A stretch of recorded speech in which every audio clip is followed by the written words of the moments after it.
Let's say a word about dreams. We all have thoughts which we never knew we had. They are too uncomfortable, too incompatible with our adult self to be remembered. Yet they are often disturbing, rumbling under the surface like lava in a volcano. The dream is the royal road to these thoughts, the royal road to the unconscious.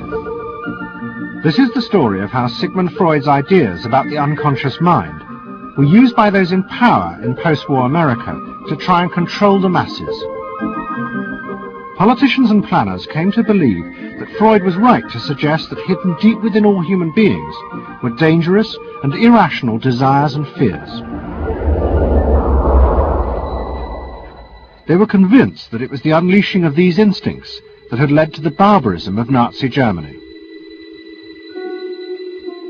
To stop it ever happening again, they set out to find ways to control this hidden enemy within the human mind.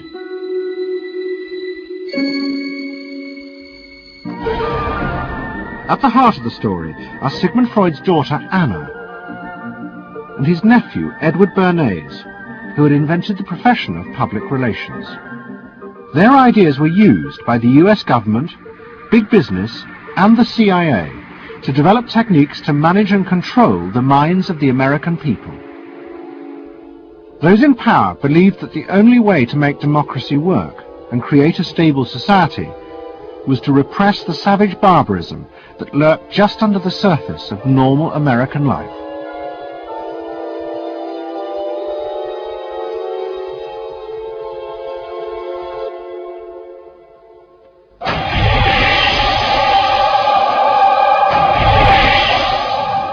The story begins in the middle of the fierce fighting of the Second World War. As the fighting intensified, the American army was faced by an extraordinary number of mental breakdowns among its troops. 49% of all soldiers evacuated from combat were sent back because they suffered from mental problems. In desperation, the army turned to the new ideas of psychoanalysis. They made a film record of the experiment using hidden cameras. It says here on your record that you had headaches and that you had crying spells. Yes, sir. I believe that your profession is called nostalgia. In other words, homesickness. Yes, sir. Mm-hmm. It was induced when, shortly before the war, I received a picture of my sweetheart. Yes.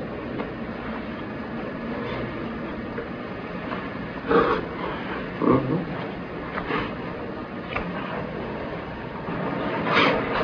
I'm sorry, I can't continue. That's all right. It was the first time that anyone had paid such attention to the feelings and anxieties of ordinary people. At the heart of the experiment were a number of refugee psychoanalysts from Central Europe. They worked with American psychiatrists to guide and shape the project. When I first came to America, I worked in the psychiatric service with soldiers trying to rehabilitate them. And I traveled in the train from the East Coast to the West Coast. I was enormously curious what goes on in all of those little towns that the train is passing. After my years in the army, I knew exactly what everybody was doing in the little towns, because I saw so many people who came from there, and I understood their aspirations, their disappointments, and so forth. So it was as if somebody invited me to a privileged tour into the inner soul of America. I'm not doing this deliberately, so Of course please you're believe me. not. I do believe you. A display of emotion is sometimes very helpful. I hope so, sir. Sure, it gets it off your chest. Well, sir, to be perfectly honest with you, I'm very much in love with my sweetheart. She has been the one person that gave me a sense of importance, and that through her cooperation with me, we were able to surmount so many obstacles. Take it easy now. Just talk to The psychoanalysts used techniques developed by Freud to take the men back into their past. They became convinced that the breakdowns were not the direct result of fighting. The stress of combat had merely triggered old childhood memories. These were memories of the men's own violent feelings and desires, which they had repressed because they were too frightening. Think deeply. Let's go back. When was it you... To the psychoanalysts, it was overwhelming proof of Freud's theory that underneath human beings were driven by primitive, irrational forces. You understand?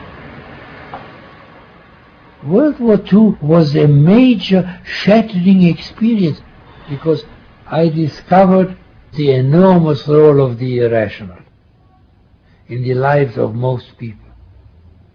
That I can say, that I learned that the ratio between the irrational and the rational in America is very much in favor of the irrational.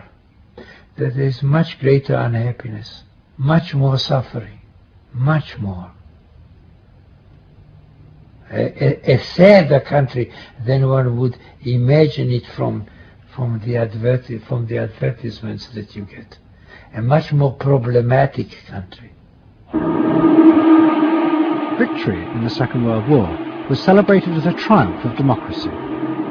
But in private, many policymakers were worried about the implications of the analysis of the soldiers. It seemed to show that underneath every American were irrational, violent drives. What had happened in Germany seemed to bear this out. The complicity of so many ordinary Germans in mass killings during the war showed just how easily these forces could break through and overwhelm democracy.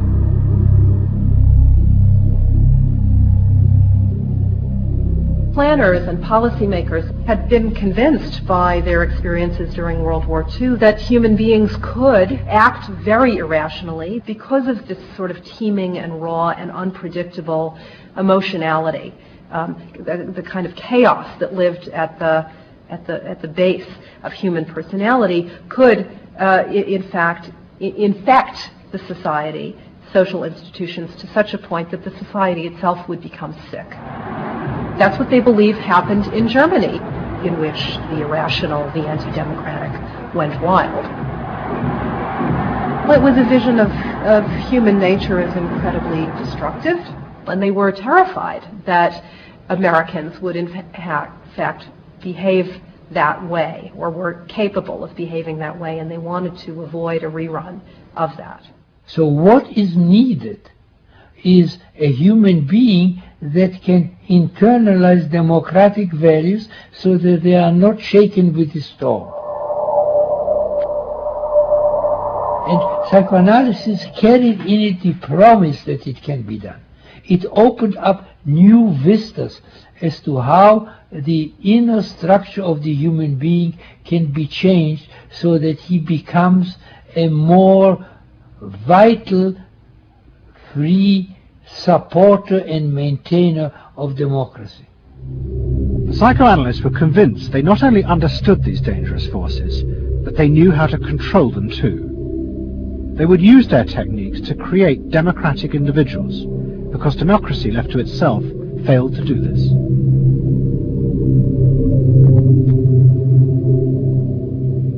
The source of this idea was not only Sigmund Freud, but his youngest daughter, Anna.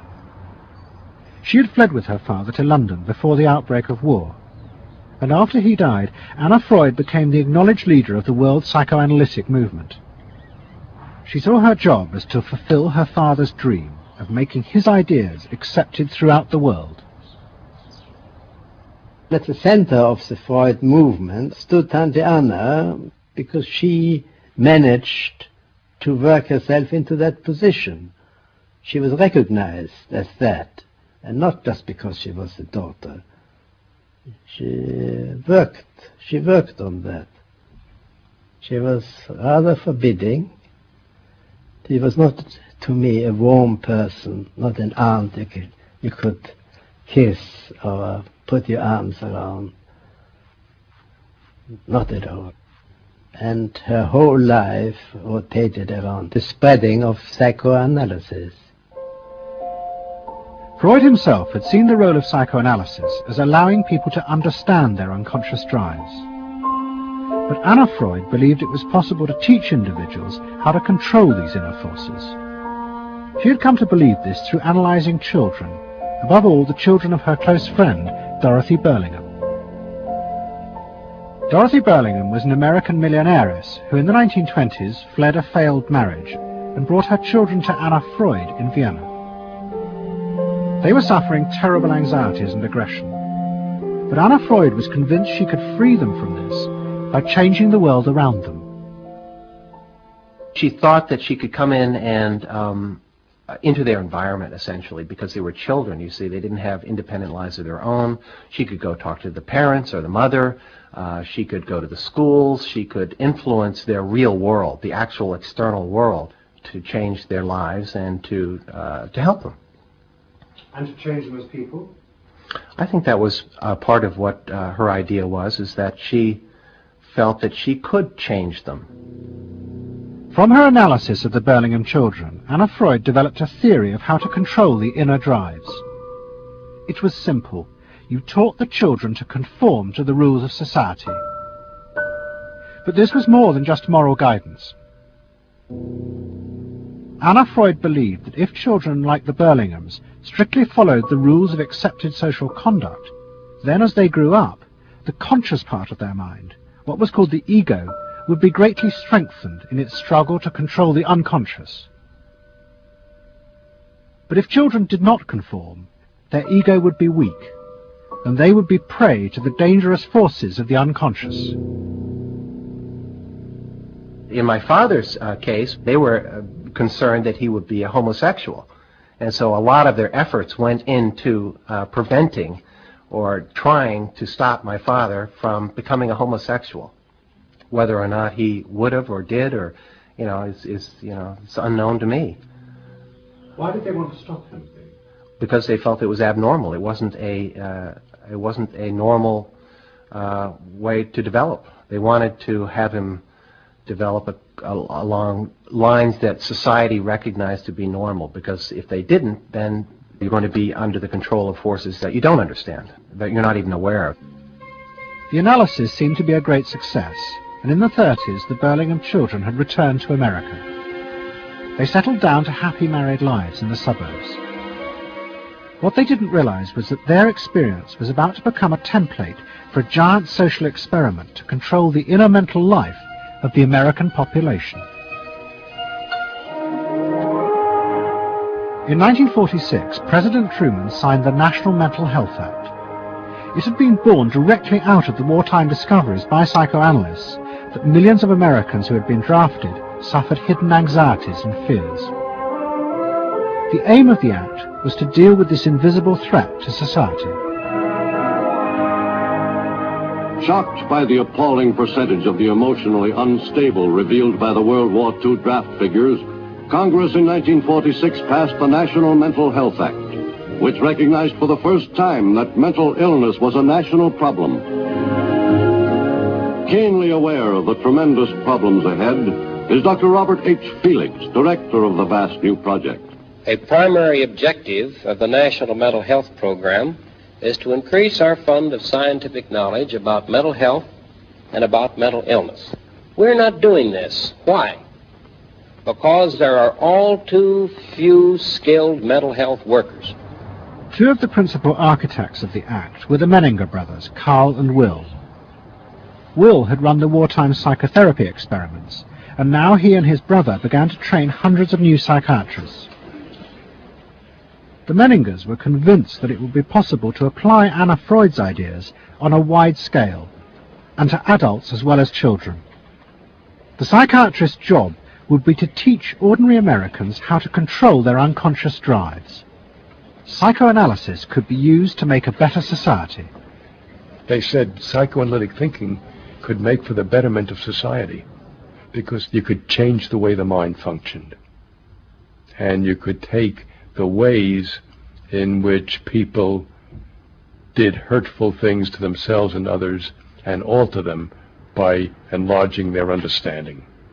And this was the vision psychoanalysis brought. That you could really change people. That you could really change people. And you could change them almost in limitless ways. In the late 40s, a vast project began in America to apply the ideas of psychoanalysis to the masses. Psychological guidance centers were set up in hundreds of towns. They were staffed by psychiatrists who believed it was their job to control the hidden forces inside the minds of millions of ordinary Americans. Yes, I need something done. I need some help. Did you have any particular teachers that you liked? Sort? I liked all my teachers except one, I remember.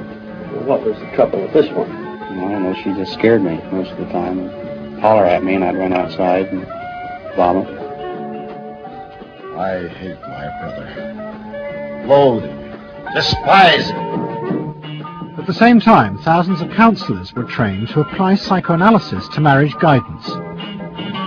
And social workers were sent out to visit people's homes and advise on the psychological structure of family life. Behind all this was the fundamental idea of Anna Freud's, that if people were encouraged to conform to the accepted patterns of family and social life, then their ego would be strengthened. They would be able to control the dangerous forces within them. When your emotions control your actions, it affects not only yourself, but the people around you. And if this sort of flare-up is repeated often, it might lead to a permanently warped personality. You can control the fire of your emotions so that your personality becomes more pleasant. So we expect that someone who's been through that experience to be much more insightful, much more understanding, and a much better regulated person. And what happens to the And regulation includes being able to let go, as it were, to enjoy a football game or a soccer game.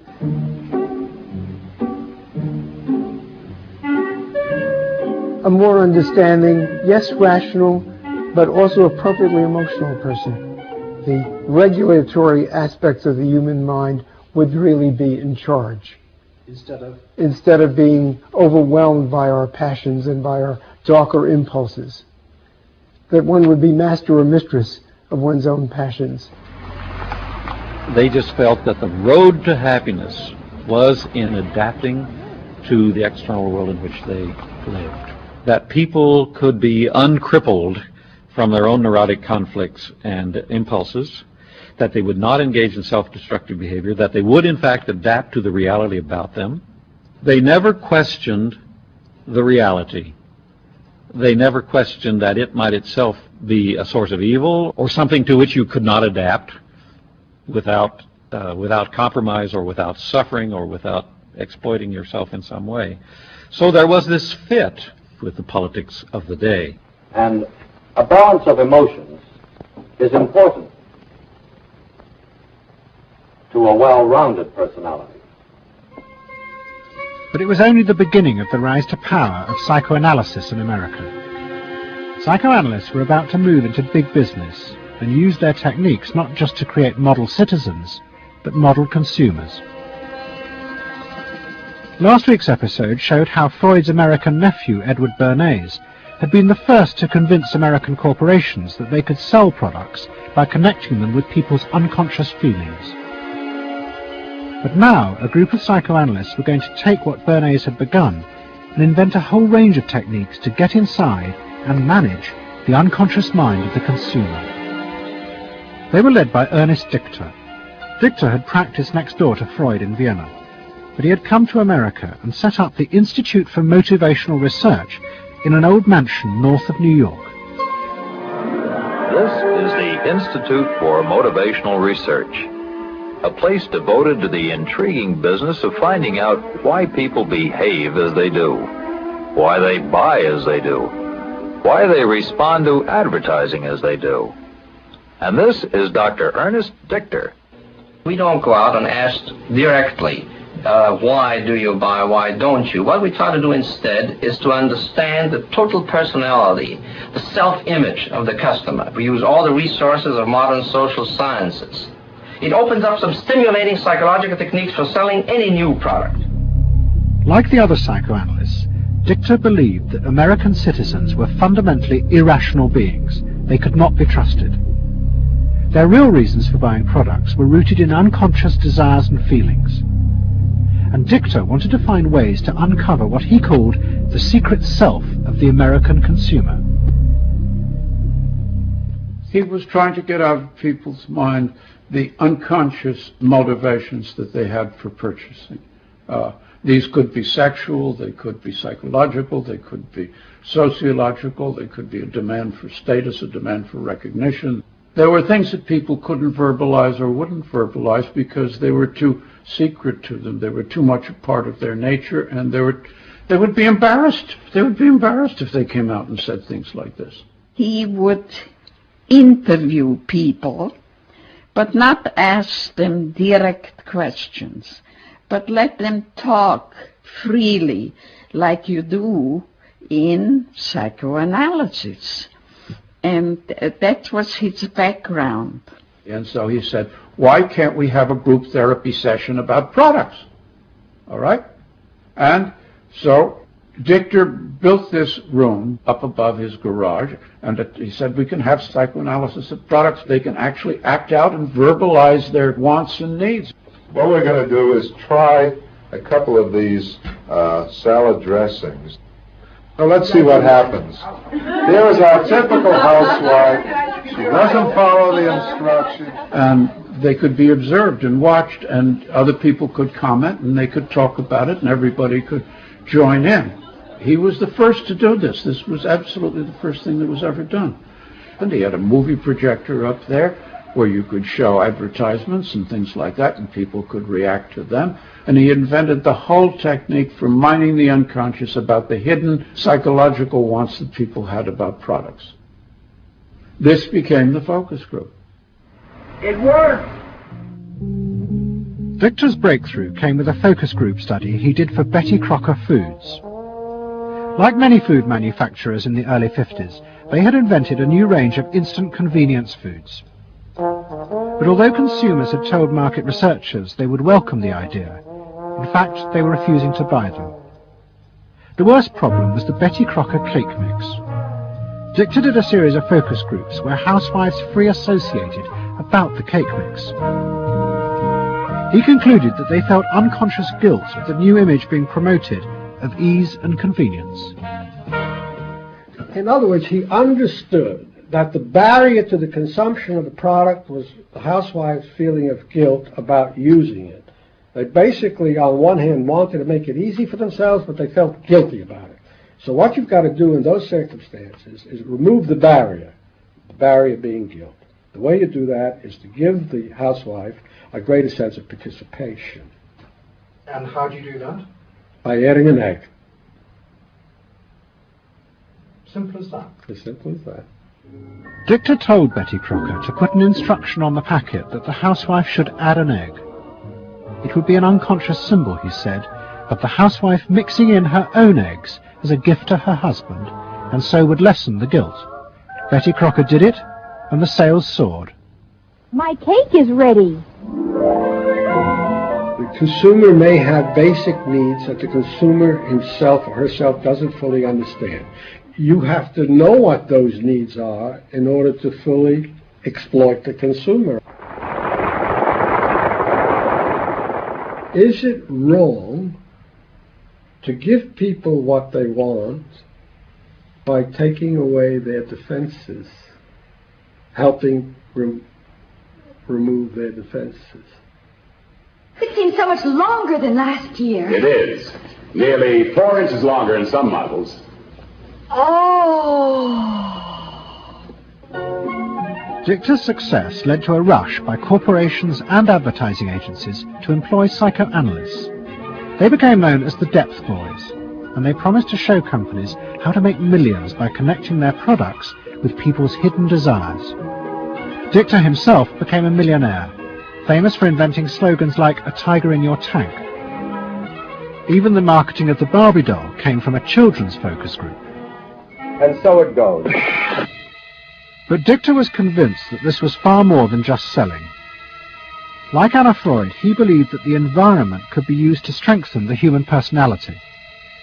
And products have the power both to sate inner desires and give people a feeling of common identity with those around them. It was a strategy for creating a stable society. Dichter called it the strategy of desire. To understand a stable citizen, You have to know that modern man quite often tries to work off his frustrations by spending on self-gratification. Modern man is eternally ready to fill out his self-image by purchasing products which complement it. If you identify yourself with a product, it can have a therapeutic value. It improves your self-image, and you become a more secure person, and you have suddenly this confidence of going out in the world and doing what you want successfully. Bernard believed that that would then improve the whole of our society and become the best society on this planet.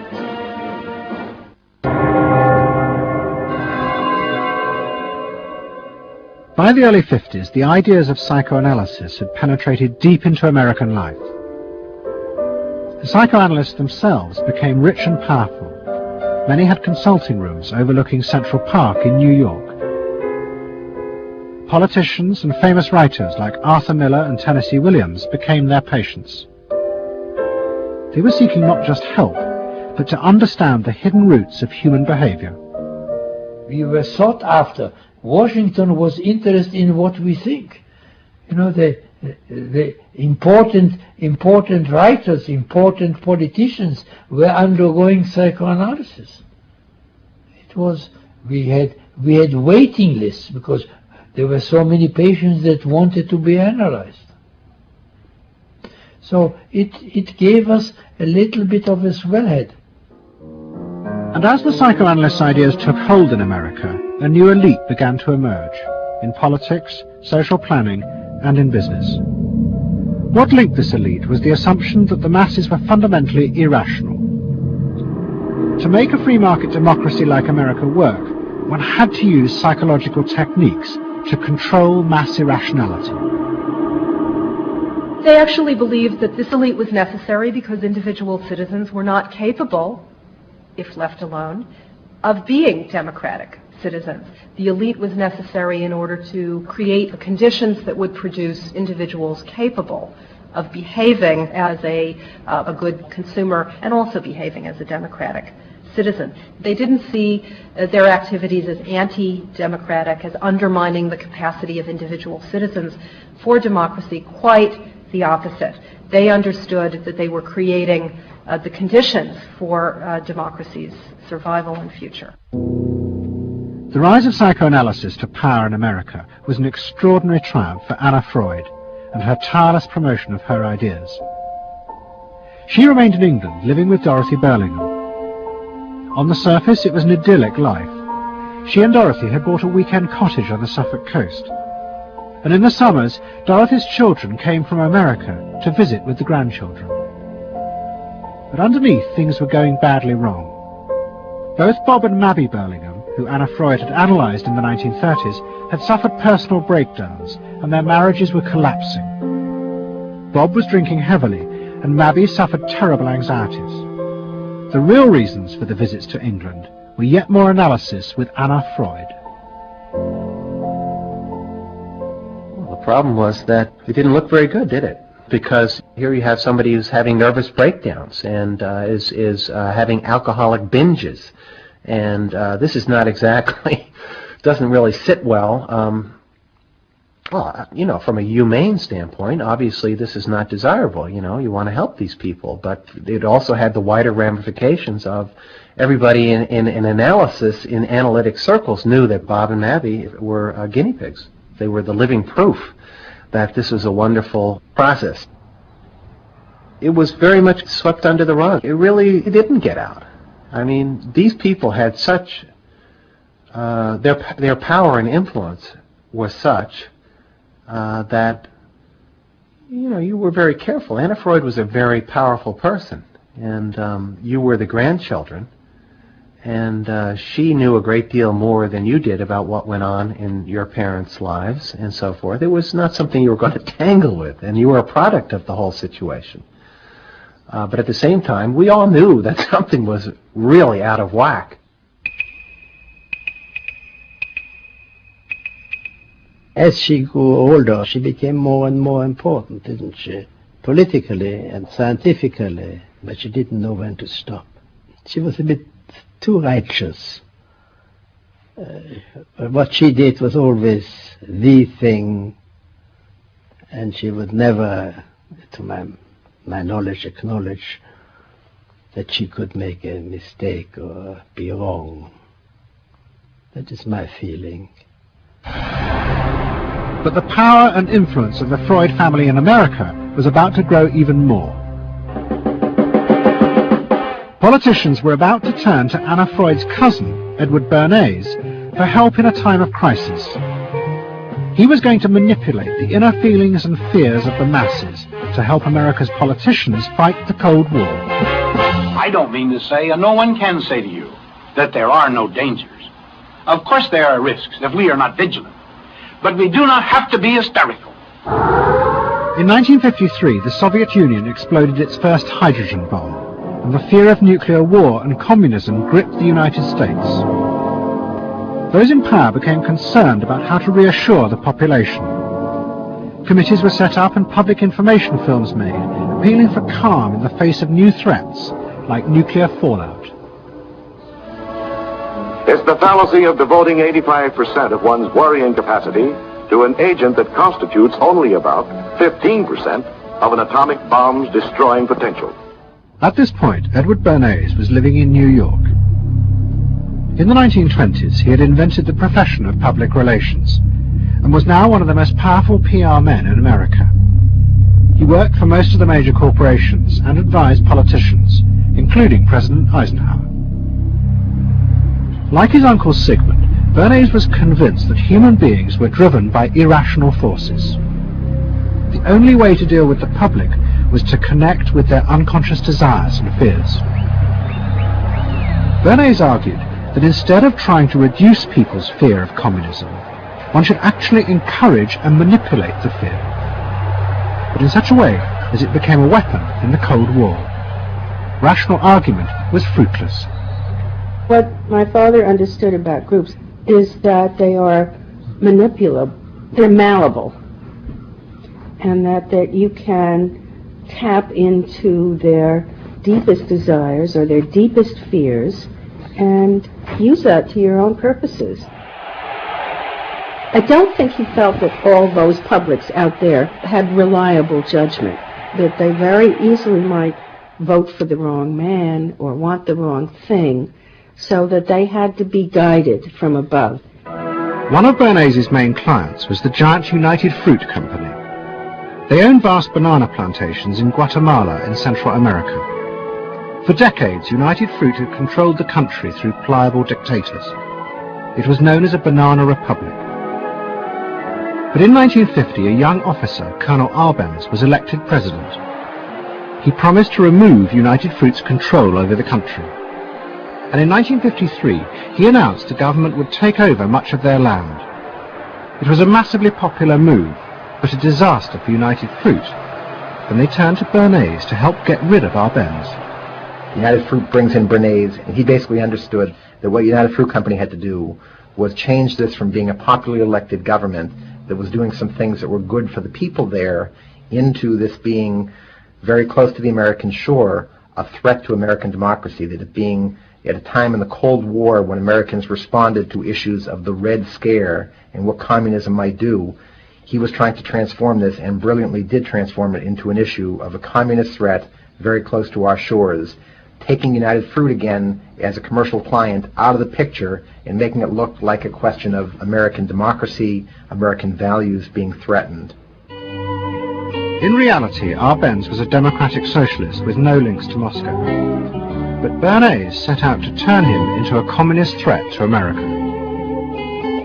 He organized a trip to Guatemala for influential American journalists. Few of them knew anything about the country or its politics. Bernays arranged for them to be entertained and to meet selected Guatemalan politicians who told them that Arbenz was a communist controlled by Moscow. During the trip, there was also a violent anti-American demonstration in the capital. Many of those who worked for United Fruit were convinced it had been organized by Bernays himself.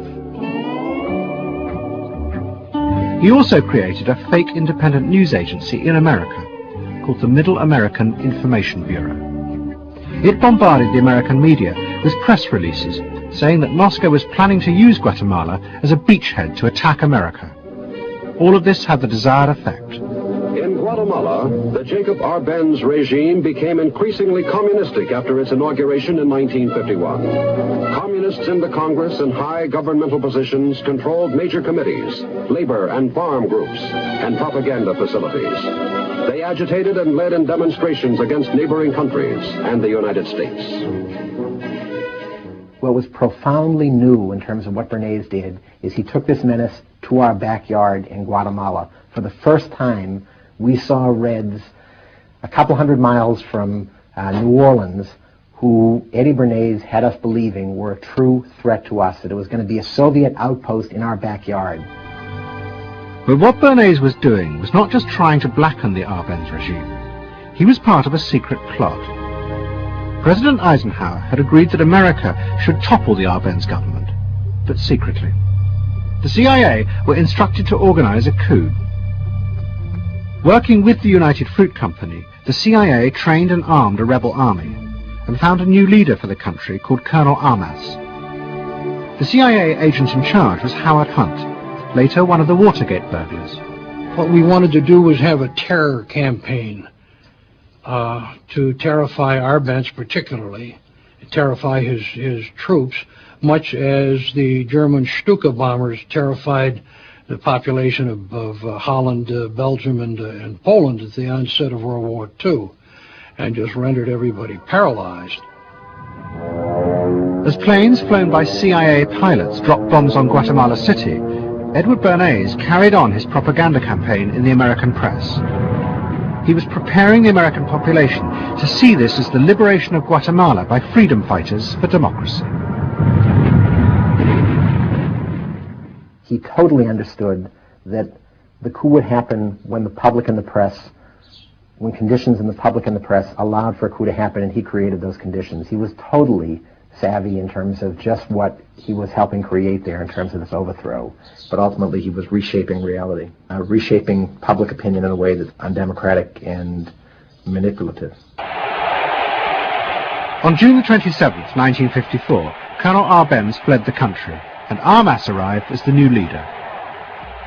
Within months, Vice President Nixon visited Guatemala. In an event staged by United Fruit's PR department, he was shown piles of Marxist literature that had been found, it was said, in the presidential palace. This is the first time in the history of the world that the communist government has been overthrown by the people. And for that we congratulate you and the people of Guatemala for the support they have given. And we are sure that under your leadership, supported by the people whom I have met by the hundreds on my visit to Guatemala, that Guatemala is going to enter a new era in which there will be prosperity for the people together with liberty for the people. Thank you very much for allowing us to see this exhibit of communism in Guatemala. You're welcome. And for dinner, see what Mother has for dessert. Banana gingerbread shortcake. Just another of the many tempting ways in which this nutritious fruit can be prepared. So now that you've seen where bananas come from before they reach your table, our journey to Banana Land is ended. We hope you enjoyed the trip. We know you like bananas. Bernays had manipulated the American people, but he had done so because he, like many others at the time, believed that the interests of business and the interests of America were indivisible, especially when faced with the threat of communism. But Bernays was convinced that to explain this rationally to the American people was impossible, because they were not rational. Instead, one had to touch on their inner fears and manipulate them in the interests of a higher truth. He called it the engineering of consent. He was doing it for the American way of life, and to which he was devoted, sincerely devoted, and yet he felt the people were really pretty stupid. And that's the paradox. If you don't leave it up to the people themselves, but force them to choose what you want them to choose, however subtly, then it's not democracy anymore. It's something else. It's being told what to do. It's that old authoritarian thing. But the idea that it was necessary to manipulate the inner feelings of the American population in the interests of fighting the Cold War now began to take root in Washington. Above all, in the CIA, who were going to take it much further. They were concerned that the Soviets were experimenting with psychological methods to actually alter the memories and feelings of people, the aim being to produce more controllable citizens. It was known as brainwashing. Psychologists in the CIA were convinced that this really might be possible, and that they should try to do it themselves. The image of the human being that was being built up at that particular time was that there was a great deal of vulnerability in every human being, and that vulnerability could be manipulated to program somebody to be something that I wanted them to be, and they didn't want to be. That you could manipulate people in such a way that they could be automatons, if you will, for whatever your own purposes were. This was the image that people thought was possible. In the late 50s, the CIA poured millions of dollars into the psychology departments of universities across America. They were secretly funding experiments on how to alter and control the inner drives of human beings. The most notorious of these experiments was run by the head of the American Psychiatric Association, Dr. Ewan Cameron. Like many psychiatrists at that time, Cameron was convinced that inside human beings were dangerous forces which threatened society. But he believed that it was possible not just to control these forces, but actually remove them.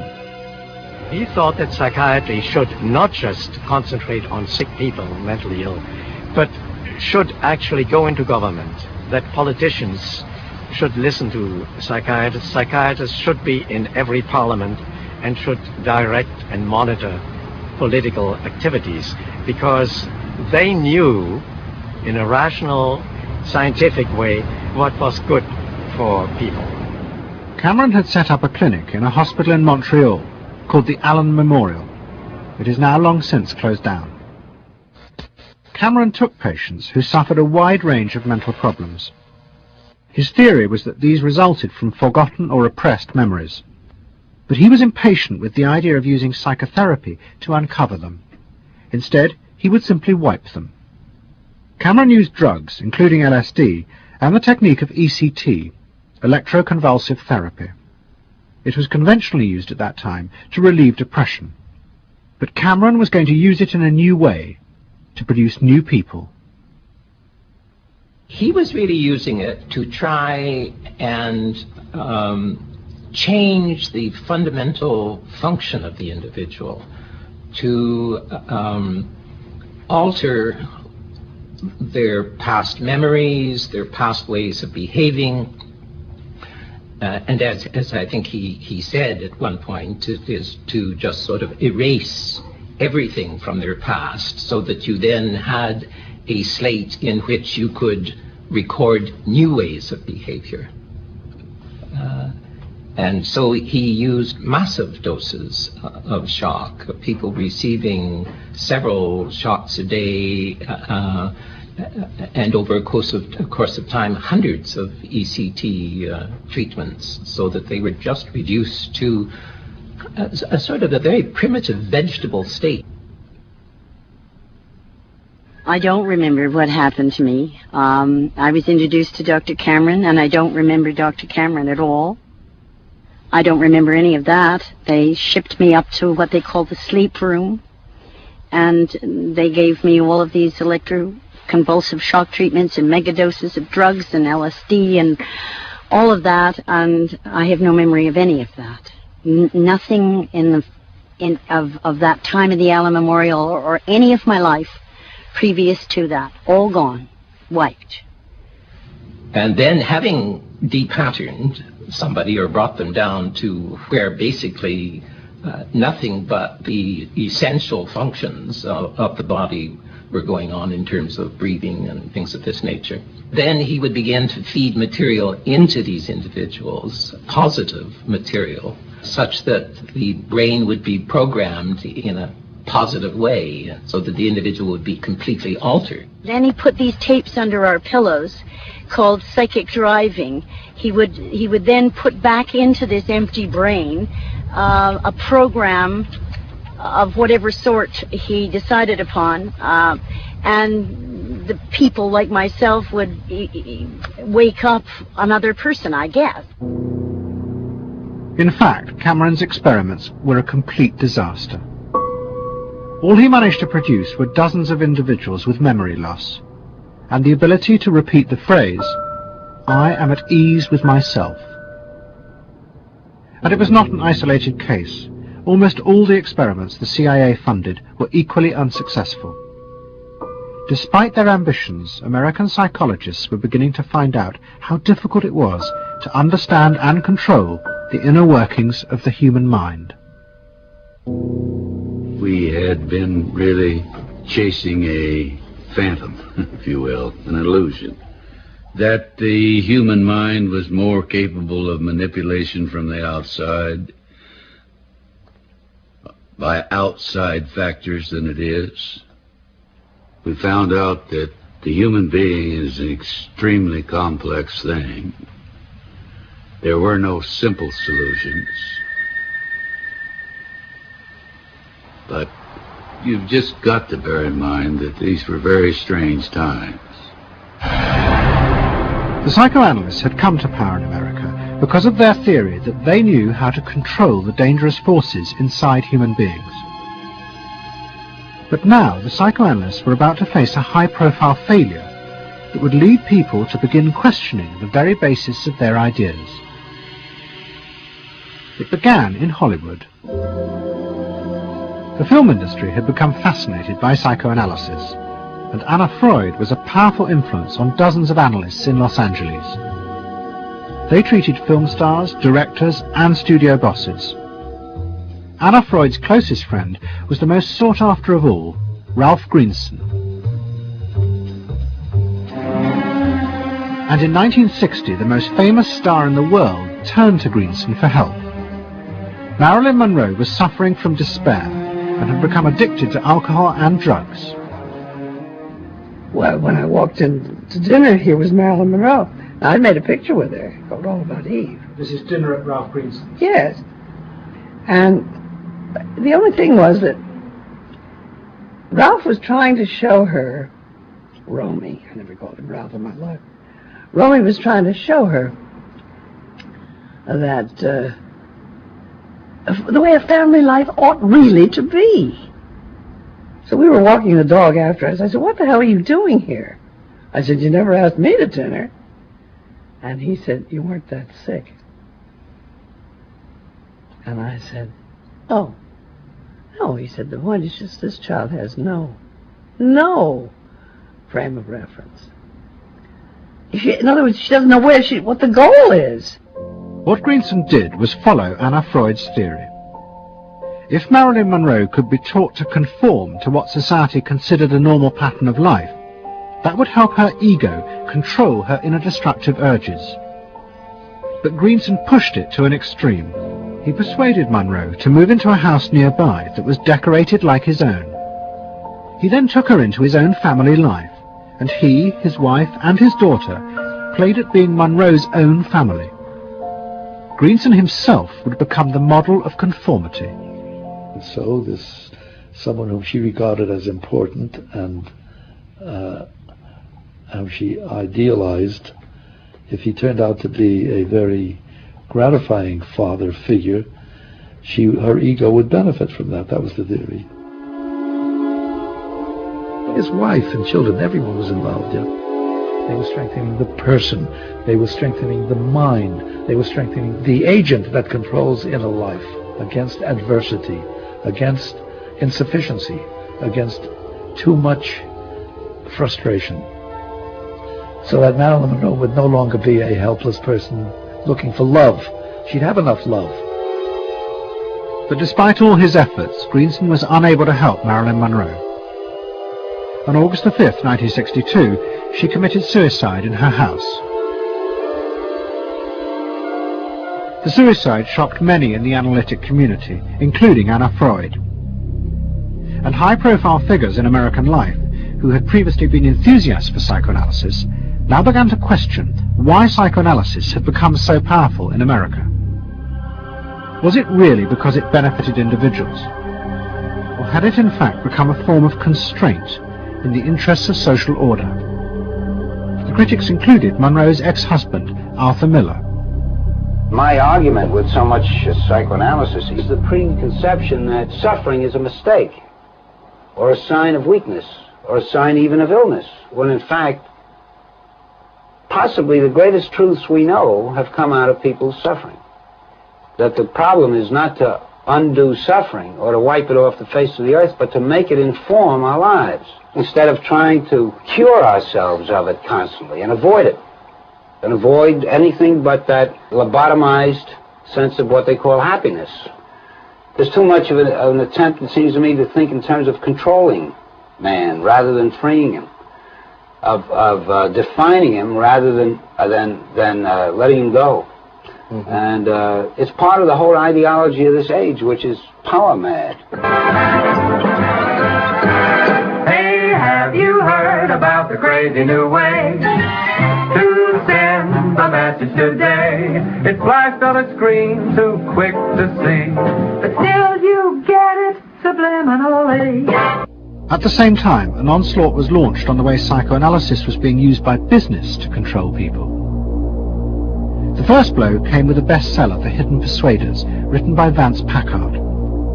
It accused psychoanalysts of reducing the American people to emotional puppets, whose only function was to keep the mass production lines running.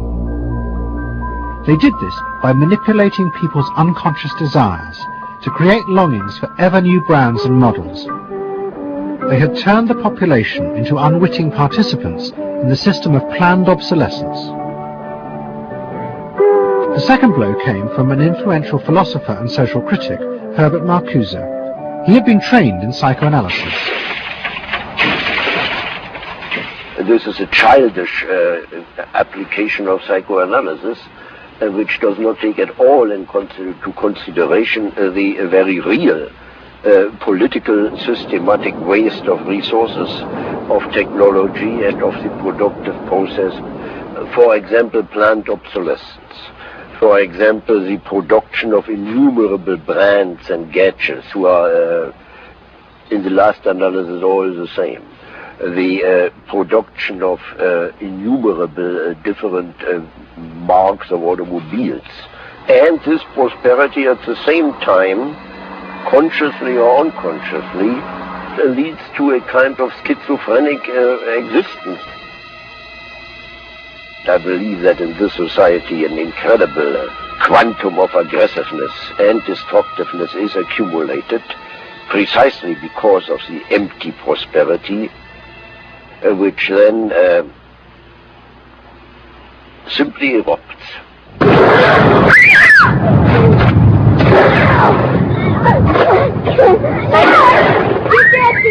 Marcuse's argument was not simply that psychoanalysis had been used for corrupt purposes. It was more fundamental. Marcuse said that the very idea that you needed to control people was wrong. Human beings did have inner emotional drives, but they were not inherently violent or evil. It was society that made these drives dangerous by repressing and distorting them. Anna Freud and her followers had increased that repression by trying to make people conform to society. In so doing, they made people more dangerous, not less. Marcuse challenged that social world, and he said that's a world that should not be adapted to. And in fact, what the individual was adapting to was corrupt and evil and corrupting. In other words, he switched the source of evil from inward conflict to the society itself. That the sickness of society lay at the societal level, not at the sickness of human beings in it.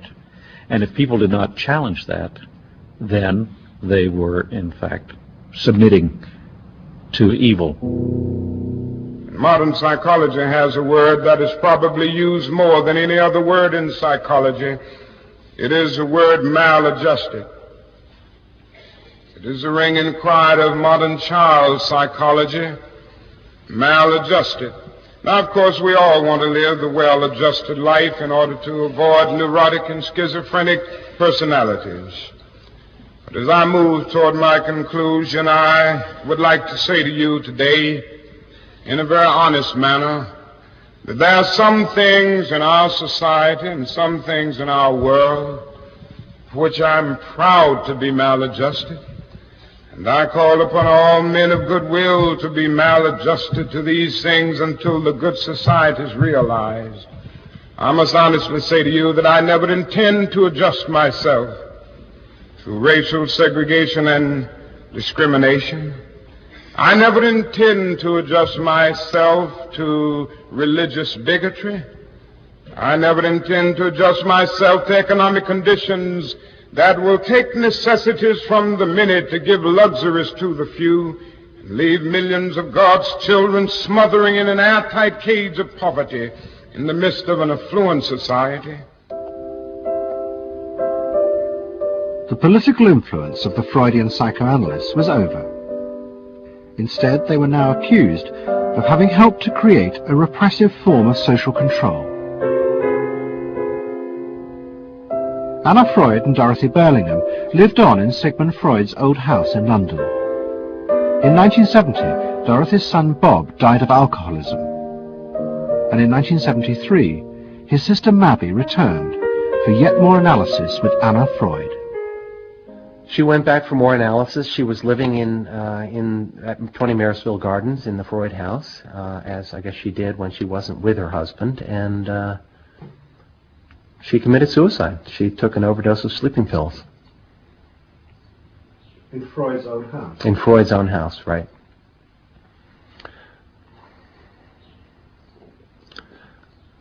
So, I mean, the obvious, there are a lot of implications that one can draw from that, and I just think she happened to reach the end of the rope there.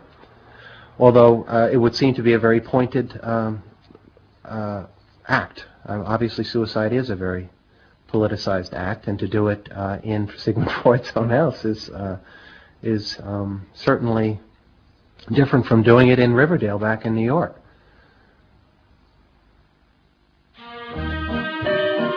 Next week's episode will tell the story of the rise to power of the enemies of the Freud family. They believed that the way to build a better society was to let the self free. But what they didn't realize was that this idea of liberation would provide business and politics with yet another way to control the self, by feeding its infinite desires. To be lonesome. You know not what it means to be blue. Someday you'll realize and pay for all those lies, then you'll know what it means to be blue.